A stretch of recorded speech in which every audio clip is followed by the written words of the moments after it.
for about an hour about strategies for getting towards our futures. I want to talk, not so much tell, because my position is a bit of a humble student with you today. As I said, my name's Joe Murphy, and I want to start with a story. Does anyone recognize this map? Even at the highest level, what it is? It's a trick question. You probably have to read it pretty close, too. Yep, it is a London tube map, but not the one we're familiar with. It's not the iconic square, because this one is geographically correct. The distances are actually accurate. That's more than just artistic interest. They found out recently when there was that horrible bombing in London in 2005, and they had to close the tube for a while. People had to find alternate ways to work. When they came back to starting to use the tube for their commute, they realized that when they had sought alternate routes, they realized that their original, their go-to, their standard commute was not the most efficient. They were just doing it because it looked the most efficient on the map. And this was a lot of people, enough people made the change that they noticed shifts in traffic. And so someone decided to study this. You know, there's always an academic willing to measure something. And they found that the impact was huge. There were millions and millions of work hours of productivity being saved now, just because the visual representation of how we expected to get to our work had been inaccurate. So what's the takeaway here? Is it that the people who had originally designed it had made a poor decision by making our visually friendly? Is it that we should be considering design thinking? And why am I talking about this in the context of futures? The point here would be that when we look at the implications of our current actions, we do in fact have a landscape we can plot forward for the long-range impacts. We don't just have to think about how the future is going to rain down upon us. Now, this is not related to any real mainstream foresight strategy, but it is related to design thinking. And just as with the information profession that I come from, the education profession, just about everything else nowadays, it's cross-disciplinary. So in futures, we want to look to as many helpful models as possible. So we are here talking about long-range, down-the-road market implications of a design decision that impacts what we think would be the society level, but really disrupts, although the disruption was unknown until it was measured, the economic level. Now, what's also interesting about this map is that they had to file a Freedom of Information Act, or the equivalent, to get this. So, you know, this had been known, but the powers that be probably were afraid of the implications or embarrassed, fair enough. So we also have here this idea of the periphery, because it turns out there are a lot of other people studying transit maps and their impact. You've seen the skewed maps, maybe where the New York subway is more of a circle. These really try to get not only a sense of what's quickest, but what's most realistic. And they also deal with the ways we look at things. Everything comes back to the ways of seeing, right? So it turns out that we make decisions geographically based more on periphery, et cetera, but also about where we're going. We get excited, some of us, when something appears in our rods and cones versus our frontal view. We may be also blinding ourselves willingly or through built-in cognitive bias about things that might be inspiring our future directions. So this is my habitat. The context I'm talking with you today is this weird confluence I half found myself in, half hoped for, between studying physics as an undergraduate, getting a master's degree in library and information science, being an academic librarian for 5 years, and then I went in to consult on the future of libraries, which I thought was really fun. Then a couple of years ago, I realized that if I'm going to be doing that, I should do it proper. So now I'm getting a master's degree in Foresight. And I'm combining that with an MBA so that I am, I guess, to ground myself. It's very easy for creativity to carry us away, as long as we don't banish creativity, but if we give it structured empowerment. So that's my hope. So that's the overlap that I live in today. And so what I'm going to be sharing with you almost primarily are stories from this Foresight circle. So it turns out that futures Future studies is a science, is a specific thing. I'm going to share a little introduction video so you get more than my voice on this. And this is actually from the head of the program, the Foresight program that I attend to the University of Houston. And he can say it a little bit better than I, or at least different enough so that it makes better sense. So what is a futurist? There are three different ways you can look at it. One of the simplest ways is to think about historians study the past, journalists cover the present, and futurists anticipate and study the future. A slightly more complex take is that futurists study change. If only trends played out as projected, plans were fulfilled, forecasts came true, but alas, the world doesn't behave like that. And usually something comes along to disrupt the future. Thus, we need futurists to help the world anticipate and prepare for the future. A third take. I'm sorry, I didn't even realize that for some reason the video wasn't happening there. It was only happening here. Although the only different thing is that his mouth is moving on my screen. I was in the blind spot of my own technology. So let's try this again. Oh, I know what I have to do. Technology gets me every time.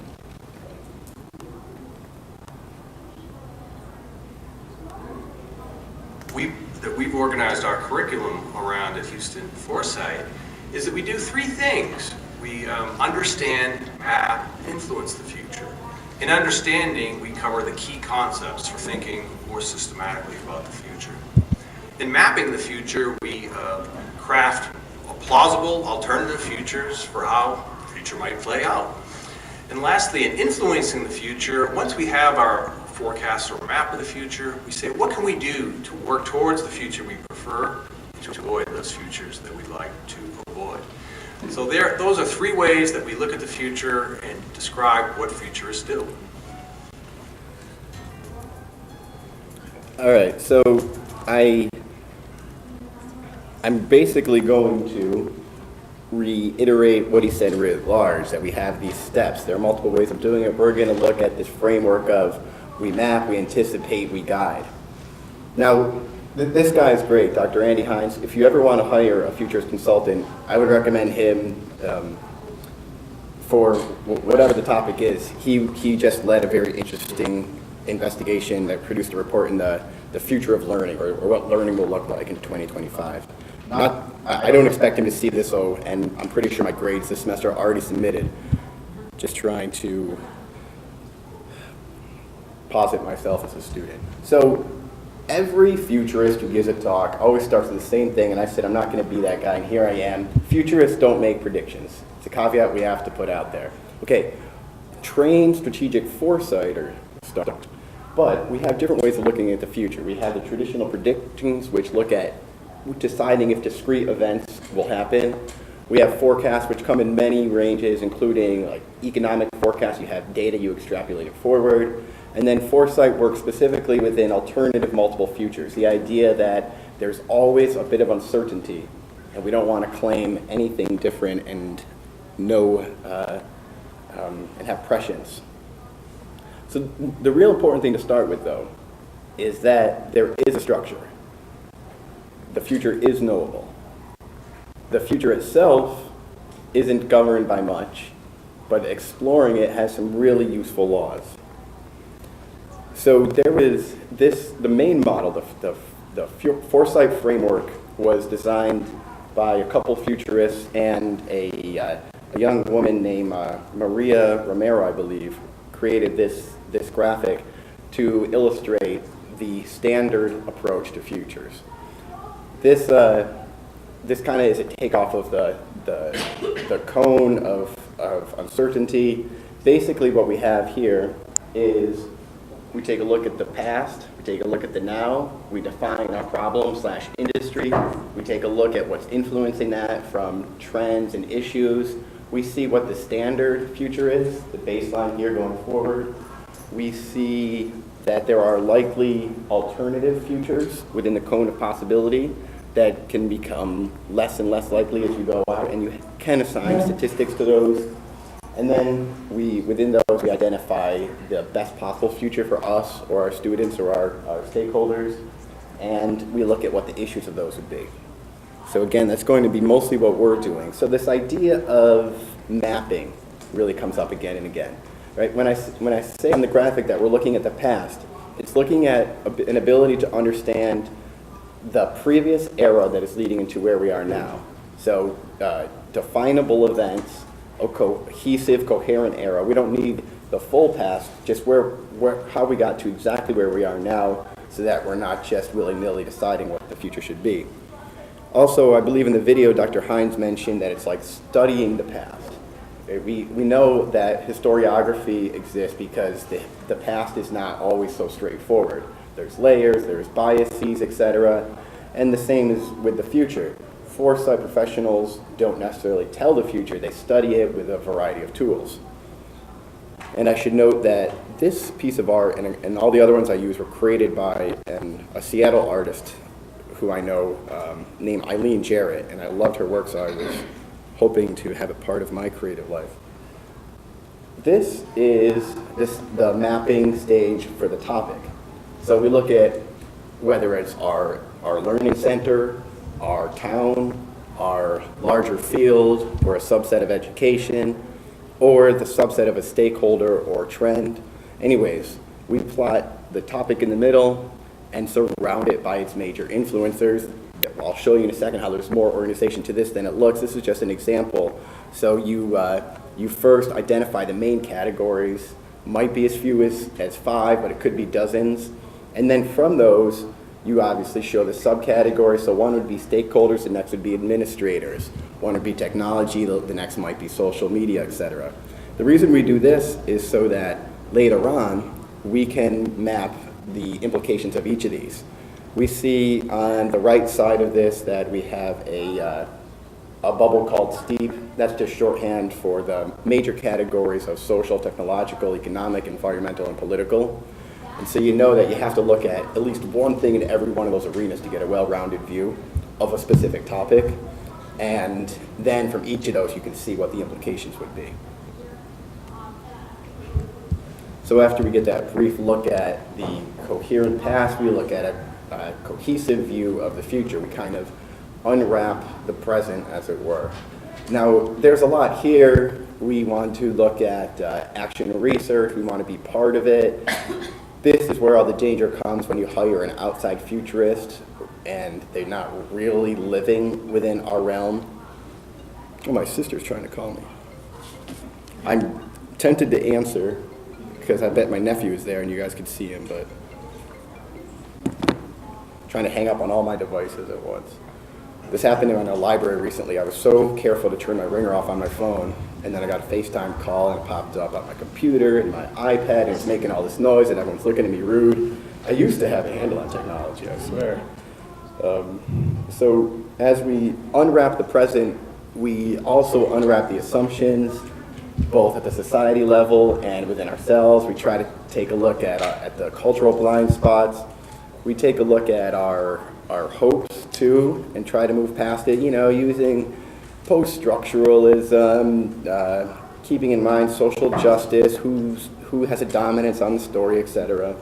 So we have more than just a graph saying where we are. And this is, instead of using a domain map, we can use a mind map like this. I think some of you spoke with me yesterday and we created this one. So this was, some of you helped me design this visual graph of the basic level of the education ecosystem. We took a look at some stakeholders, and that's a bit expanded. We took a look at some issues and trends. And it's important to keep this in mind because if we do things mentally, we get too excited about focusing on the area of import to us. And also, it's important to remember the connections between stakeholders and trends, the connections between issues and uncertainties. So when I talked about historiography, I like to approach this as, in your understanding, what are the major events that led to the expected future now? So the current now, as you understand it, what got us here and what looks like it has a trajectory through the now point. If you graph it and understand the slope, you want to account for only what has changed and what is expected to change. Now, expected is a powerful word and a loaded word. And then we look for weak signals that might disrupt that expected change. So this is an extremely boring slide where it's a template for what we call a scanning hit. It's a way to do structured environmental scanning. And we all keep an eye on the world around us, and instead of getting overwhelmed, it's a good way to use something like this for horizon scanning. This is just a sheet with tabs built in, specifically so that you're understanding what its impact is on the stakeholder you're considering, your school, yourself, your class, your student. And also, it's kind of hard to see, but we want to understand if it is an actual event, if there's something happening, if there's an identification of a new trend, or if there's a plan. Plan's important. If some influential stakeholder has announced that they have a plan to do X, Y, or Z, that might mean that there's going to be a shift in the expectations. Also, keep in mind that scenarios that can play out from weak signals can be confirming of the normative future. They can create a new one. So you can see a piece of evidence in the news and say, well, the new future might be this then, or it can resolve a question between the two. Just a good mental framework as we're looking at new pieces of data. This is just a filled in one. This was something I created when I was taking a look at the futures of venture capital, and I found this news piece that some nonprofits were not designing technology companies for making money, but for making a social impact, but they still needed seed funding. So what would that mean for the funding agencies? And so I took a look at the description and how the future could be different if this weak signal catches on beyond the one spark. So I talked about the expected future. On the graph earlier, we had that line of the baseline. All that means is the normative. If everything plays out the way we're talking about, then we have the baseline future. That is the most well understood, it's the most widely expected, and the least likely, because things never work out with no changes. So it would be the idea of, if you ask 10 people on the street what the future is, if you get an average, that's the baseline, and it's probably not going to happen. But it's a safe bet. Safe in a non-complex world. This is another graph of that, just re-emphasizing that the baseline holds that middle ground within the possible futures. And I also want to point out that you form the baseline strategically with a combination of the projections, as we mentioned earlier, with indicators. So you would maybe predefine or just have an open mind to what the indicators of that would be. And they're interesting because they explore the consequences of current conditions. So current conditions are absolutely important, but what's more important is how the system, how the gears will work together and produce something. And if that system remains normative, what they produce is the baseline. And you can then just simply extrapolate that out 5, 10 years and further. It's really about the macro trends that form the basis of the structure. So it's the most boring, but it's probably the one that we should be focusing on most, that your higher ups will want to hear. It's in some ways the safest, but nothing safe giving just one future. So if you describe the baseline, you're making a forecast. It's just one step above a prediction. You have one path that you feel confident in that only has some likelihood of happening. What's much more likely is an alternative future emerging, and those are equally capable of being seen. So as I mentioned, this is what we focus on in Foresight, is multiple alternative futures. Just as we define the baseline from what is most likely, we take a look at the other top likely futures with knowable indicators. We don't have to invent this out of crazy creativity. We see data or weak signals that might mean things could be a little bit different, and that's what an alternative future is. So it's not a disruption, it's an equally likely, possible, but not a safe bet future. And sometimes it takes a couple steps to get there. So putting in triggers and indicators for knowing which alternative future we're heading on is important. So you can say, okay, well, if future B is going to happen, we know that first we would see company X do this, or we'd see layoffs in school Y. Now we decide those by asking, what are the most important among the uncertain items? So when we defined a baseline, we may have mentioned a couple things that were still unresolved, still uncertain, that had some level of risk in there. And so of all those, you look at what the most important ones, maybe the most likely, but that would not give you much variability if you want to spread futures to plan for. Just what the most disruptive and important ones are. And these are all going to be plausible. We're still working within the realm of perfectly safe to discuss, not just with family, but in public. But they still will, of course, include uncertainties. And then amongst the alternative futures that we've defined, within those should be the preferred future for us. If our hoped for future, or the hope for future for who we're working with, isn't within that cone, that's okay, but it probably means it's highly unlikely. So we can engineer this backwards and say, amongst the various alternative futures, what is the best case? Which amongst those do we choose? It's almost like creating a vision, but instead of being purely aspirational, it's based on opportunities within the realm of possibility. So the alternative preferred future, though, can be a goal. It can certainly, once you set your sights on alternative future, we can exercise pressure to guide the gears of history towards it, at least within our microcosm. So a little bit of a little technical, boring topic here would be, once we define those baselines and alternative futures, we want to look at what the implications of those happening. Remember how at the beginning we showed that map of bubbles? So if you take an alternative future, there was going to be something that happened in one of those nearby bubbles to create this instead of the baseline. So then you do a mental exercise, or on paper, you plot out what the challenges would be. If the first challenge does happen, what does that mean? What's the cascade of events for you and your party? That's what this simply represents. And this is just to point out that it's not all theory. There's the action stage. So first there's the vision and the forecasting, and then there's the planning and action.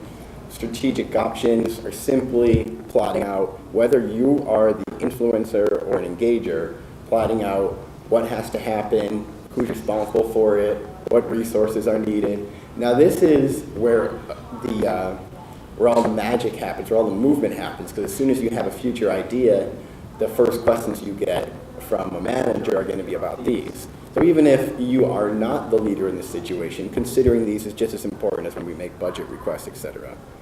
And I also noticed that as I started this MBA program, there's a huge bit of overlap on these stages with change management. And as Peter Drucker wrote, there's no such thing as business management. Management is management. All organizations have to face the science of how decisions are made and resources allocated.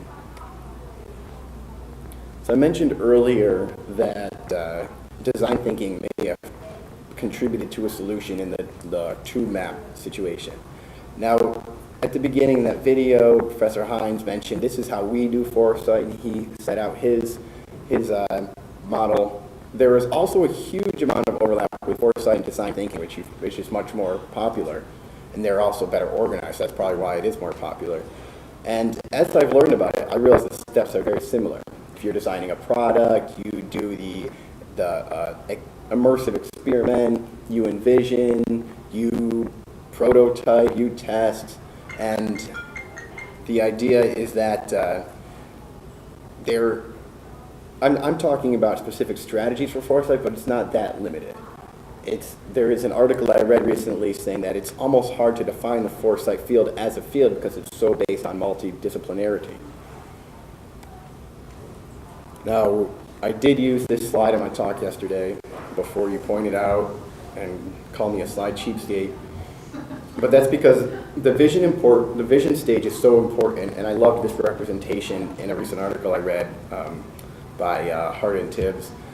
Simply visualized as having the star in the distance as your guiding vision. You set your vision statement along that preferred future. You take our actions, assign our resources in that general direction. You never get to the star, but that's what pulls you. And then you have the mountain in the slightly nearer background. That's the strategic objective. So an indicator, an outcome that we want to plan for in 5 years or in 10 years. We want to be we want to have the best educated science students in the county, et cetera.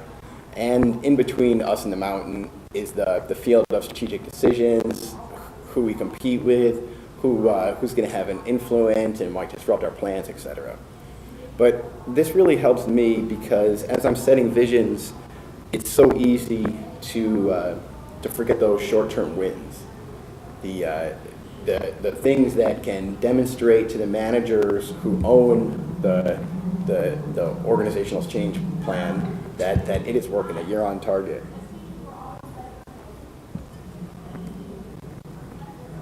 Another major overlap alongside design thinking is systems thinking. This is completely interesting and overly analytical, and I only understand it, I think, by dint of having studied physics. The idea is simply that you can graph out and follow the implications of changes within a defined system. Everyone is that, but be able to really keep in mind that we have feedback loops that can be disrupted, or that can define futures. There's lots of examples in the real world. You put carbon in the air, it's going to impact the carbon cycle, and it's going to be a reward system where it continues to build. People's behavior works this way. And the idea is that we want to think about cause and effect. We want to think about how models have laws behind them. And we want to think about the hard side. So a lot of what we talk about has to be on the soft left side of how people interact, how we are internally, and how we interact with the external world. But we also want to be able to use numbers, we want to be able to use analytics for when things are more definable. And you've probably heard of scenario planning, which is, again, not something that was invented within the area of Foresight, but it's absolutely always been part of future studies. And the idea with scenario planning is it's not meant to design predictions. It's meant to think beyond the business as usual. So with the traditional scenario planning model is you have a question and you pull together as diverse a group as possible to discuss the question, not to solve it, but to discuss its implications. And it has to be diverse because you want to have different needs. You want to have stakeholders who have different amounts of skin in the game. And then what you come out of that are scenarios, prototypes, or personas about what might happen. So that could be the alternative futures. And then you leave it to the stakeholder to decide which one of those they want to move to or not. So I mentioned the diversity of the group here, and that is not only important because you want the variety of stakeholders involved, but because creativity can be dependent upon demographic and cognitive diversity. We don't come up with new ideas if we all already think alike, if we all already agree. We need those tension points, because those gaps are where the real growth happens. This is just to signify that there is a whole nother model along the framework of Foresight called the 6 pillars, and it starts with mapping and it ends with vision. So same concepts. The idea is that you have a lot of different people thinking about this, so you don't have to trust to one school of thought. And it's all structured, and it all looks very similar to change management, which your leaders may be more familiar with. The idea that you have a problem, you create urgency around the problem, you create a team who's willing to look at it, you set short-term goals, you get buy-in, you reiterate, you test, etc. And then there's spiral dynamics, which touches more on that left soft side we were talking about. the idea of how values within the society themselves are changing and how that can be understood and predicted as much as a hard system. We have enough social science data, enough demographic research to see how things are shifting with the way that we view the world as a whole, how we view each other, and what the role of society should be. And then when you go further than that is when you get into trouble, you get into specific ideologies, but understanding is really important. The most popular way of understanding is how we've moved from traditional to modern to postmodern, and depending on what school of thought you are, then integral thought. But I think within the affluent world, the majority trend is still through postmodernist thought. And the reason that's important is because those are laden with values. Values are what we base our decisions on. So if we want to understand what our students are going to be doing in the workforce, how they're going to view the idea of work, how they're going to be parents, what the parents now have values imputing upon their students, obviously we're already thinking about that, and this is something we can tie in with data. There's another tool called cross-impact analysis, which the visual didn't really come out here so well, but it's immensely helpful in its simplicity. On one axis of a graph, you put what the possible futures are, and on the other, you put the implications, and then down the middle, you say what would happen if this, this, and this. So you get, it's a nice way to present to make sure you're thinking it through and not just relying on your creativity. Now, creativity, again, can be structured, but it also can be empowered. The idea is that we don't want to ever lose our imagination, and we don't want to lose control of it either. So I get a lot of, I get into a lot of tension with other people studying Foresight, because the point would be where they want to unleash more creativity. They're talking about things that are a bit less demonstrable, or I guess the technical term would be woo-woo, where they want to unleash human creativity.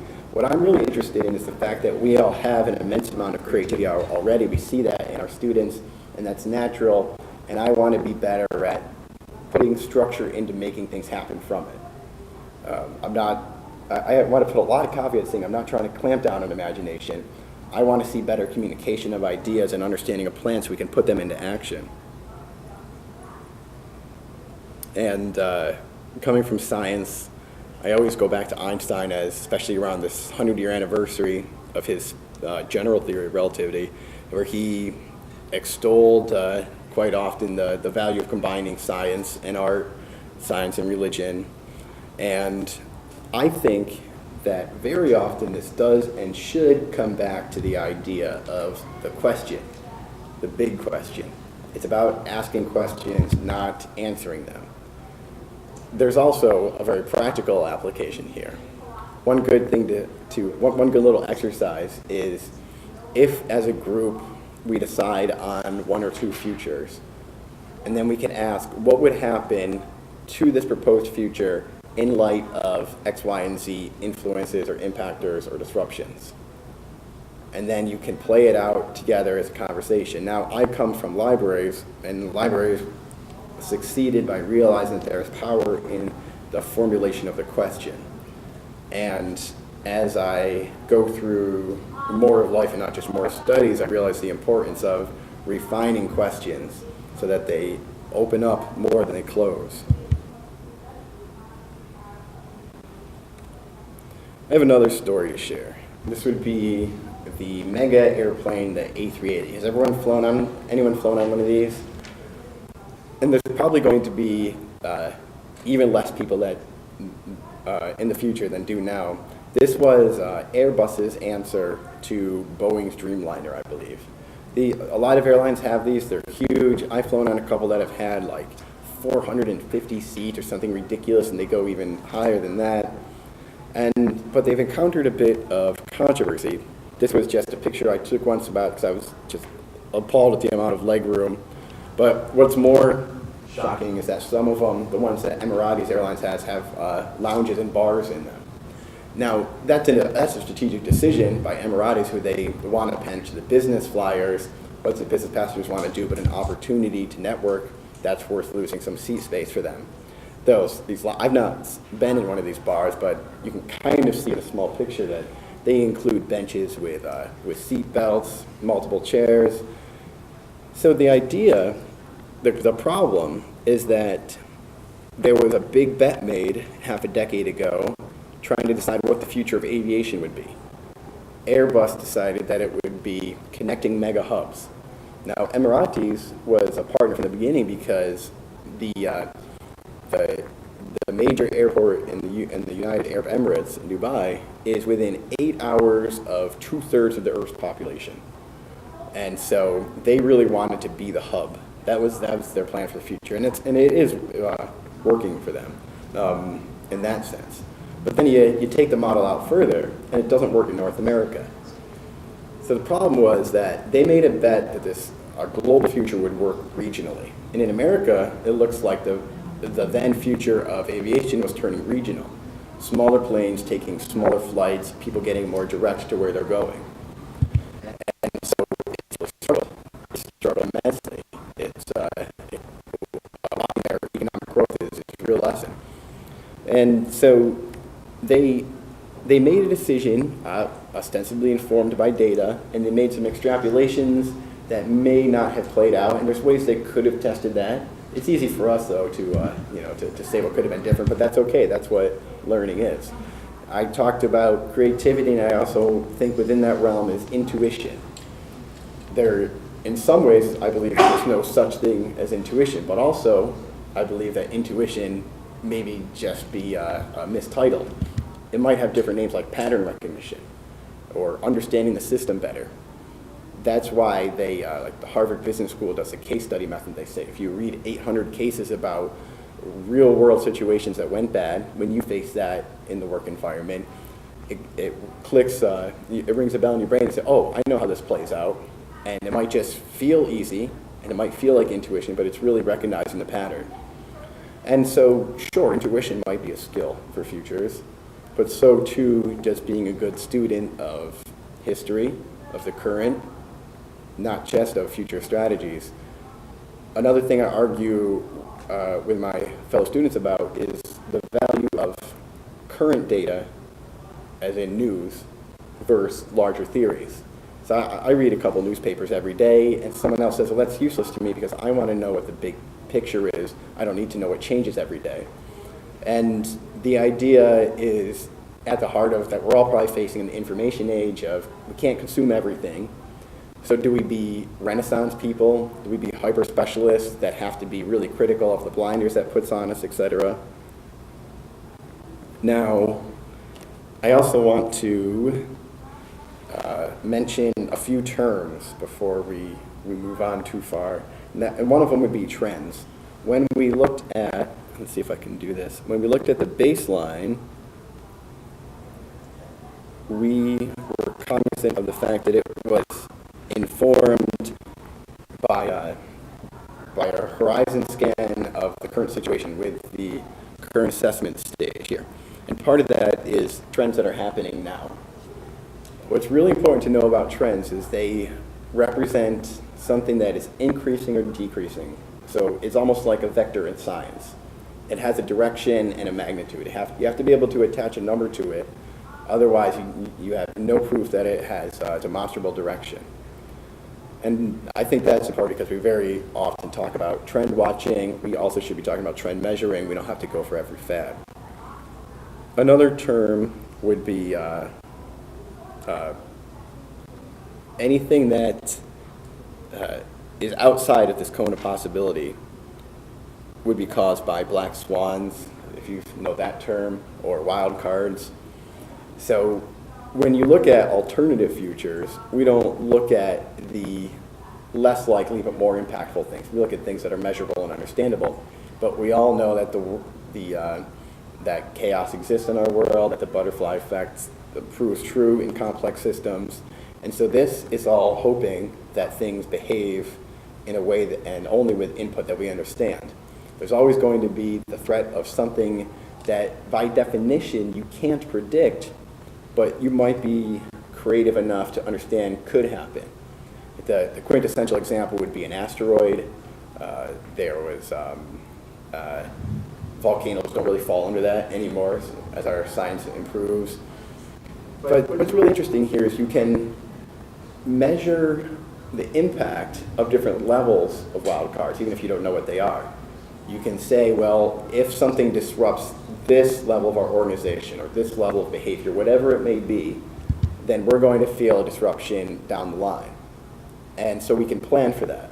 So part of this is also skipping forward, skipping past the knowable into the reaction phase. We can plan for specific strategic events with this model, but we also have to be aware of what we can't know but can prepare for to an extent. Now, there is also an idea of trend extrapolation. Like another area that Foresight overlaps would be statistics and economic forecasting. No matter how many statistics courses I take, I feel like I'm starting over every single time.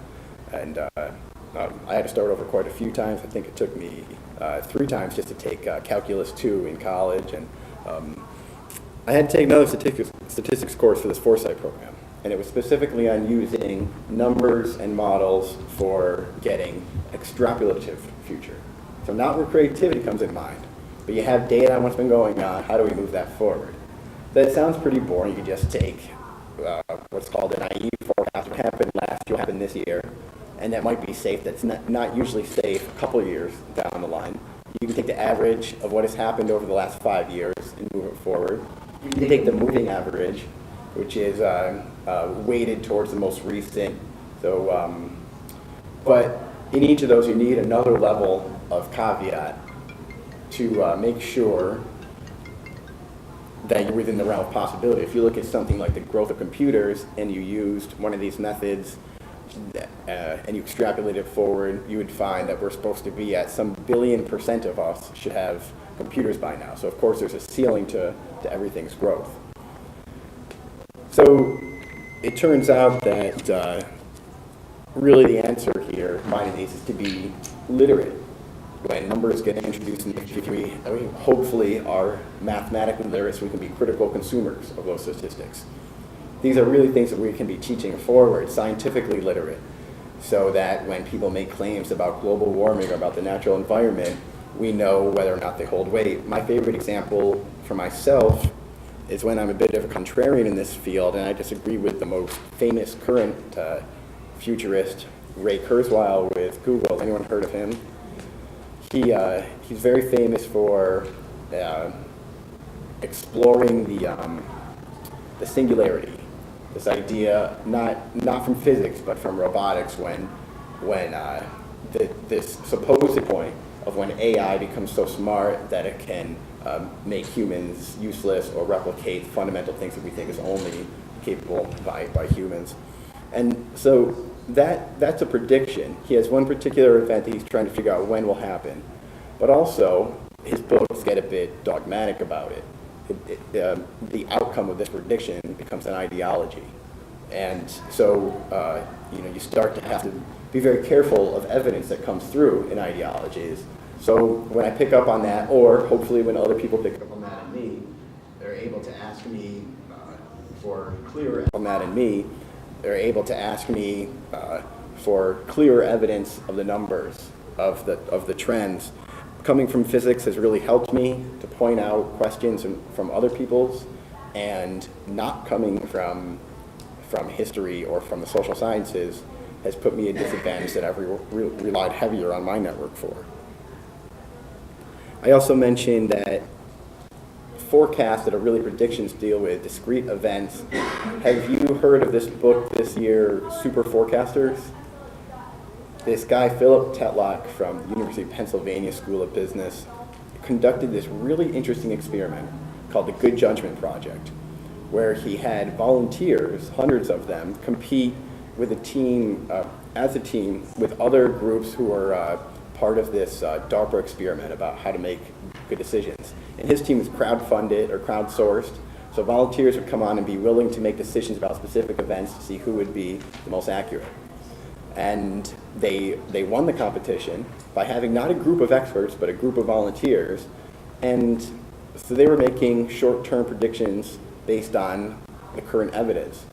And it turns out that the super forecasters in question had skills in common. They gathered information and they looked at it critically.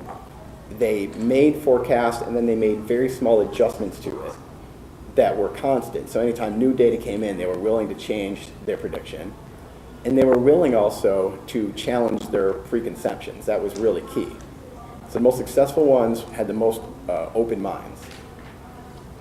Beyond that, there were not too many similarities. They came from all industries, they had different levels of interest.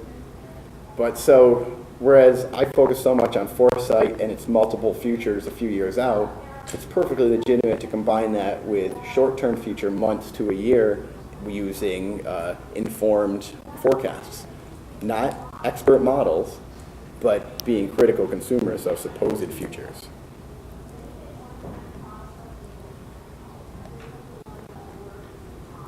Now, I also talked about this left-hand soft side of it, and I want to go into a little bit more detail. Yeah, there's a lot of exploration about where societies are heading, but buried within that would be the study of the character traits and values within them. And it looks like a good way to think about it when we're looking at a problem, when I talked about that question earlier, would be to ask, where's the I in that heading? So in education, when I look at the internal side, how am I changing as a leader? The we, so that's a bit easier. We have statistics on how politics is changing that and how group behavior is changing, but also the out there, that should be really carefully defined. It's so easy to have an other, but we need to really think about what the other is and if it's a system that is animate or not. And I'm going to open it up to questions in a few minutes, but before I do, I want to point out that when we talked about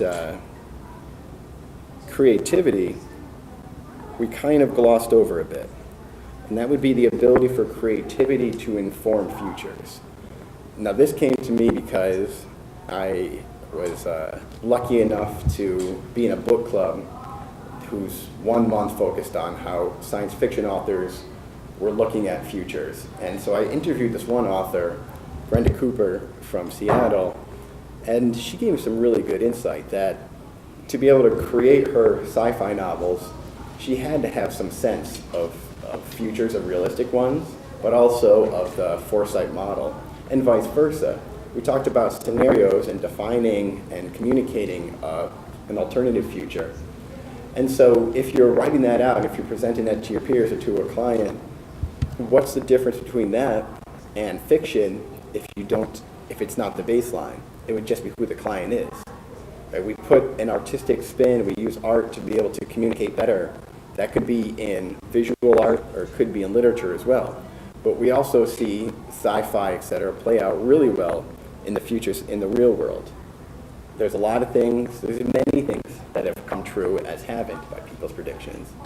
And if you look at the movies where they have done well, they very often have a futurist consultant on staff.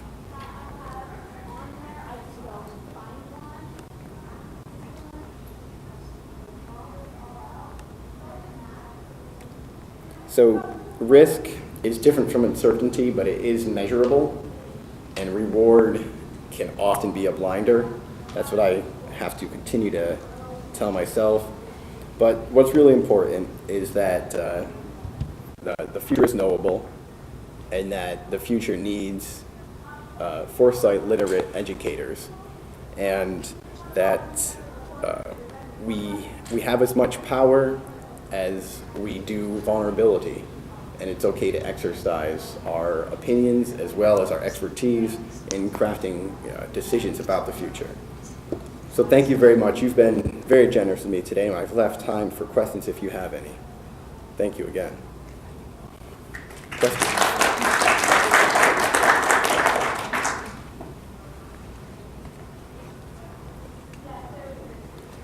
Any questions?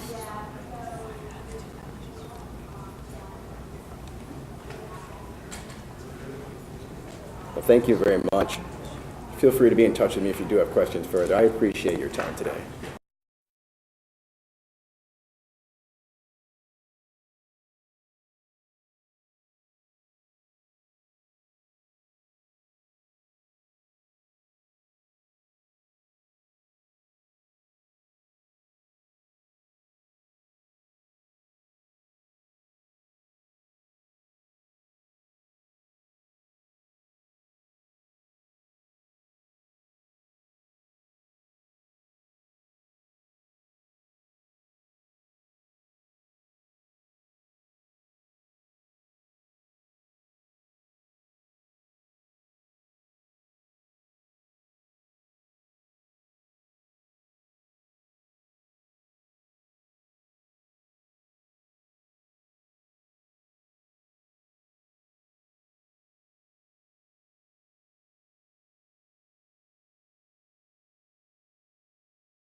A little bit more as a workshop, so I'm hoping that we'll do a little discussion together.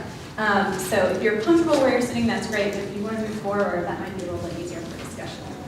I'm not going to make you. Nobody's moving, so okay. You can stay where you are, no problem. So first up, I want to get a sense of